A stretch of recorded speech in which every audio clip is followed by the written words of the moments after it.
Naratsan 18 yaşında mutlu ya. Tilçin yanlan yaşlaydın.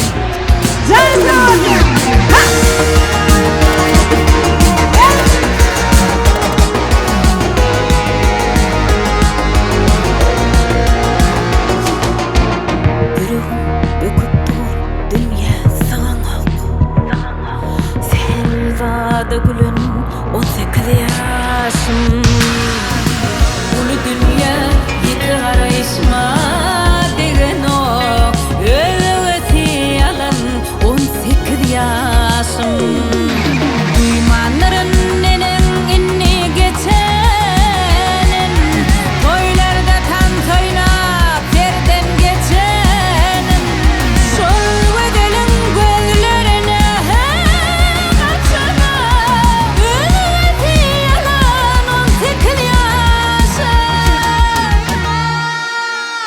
Çalışasın elli dilber nädine Sataşasın elli söyün qyzyna Bir teyar düştün gittin ýygyna Ýatlamadan alan 18 yaşım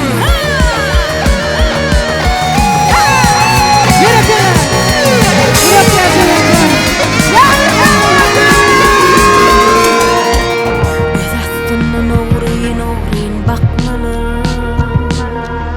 Wada berýär gapdy bilen çykmaýar Alsam aýysyny şöwür çekmeler Bar wagtyn alyn 18 yaşım Gidi şahir tilden uly haýysym Ýyllar ulagama çakýar çawasym İnnik ýaşlardan etse haýysym Gadryny bilen 18 yaşım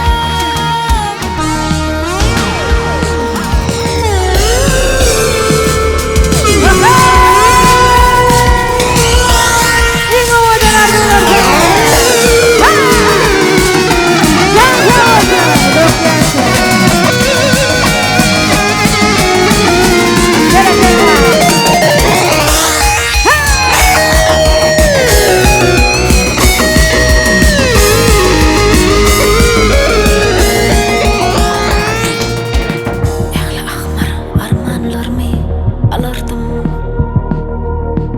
Inne näme etjekmi bilerdim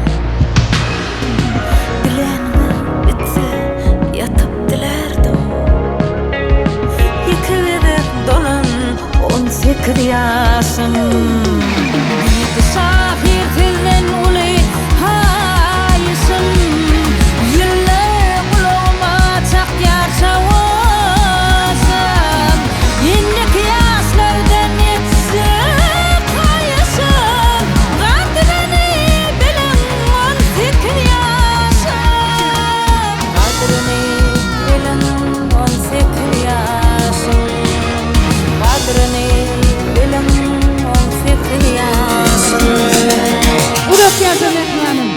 Yaşlığın ovadanlığın, yaşın kadrını biltiyası. Ömrümün öp bolsun. Bravo. Dinle ana can tanıgardı ediyen.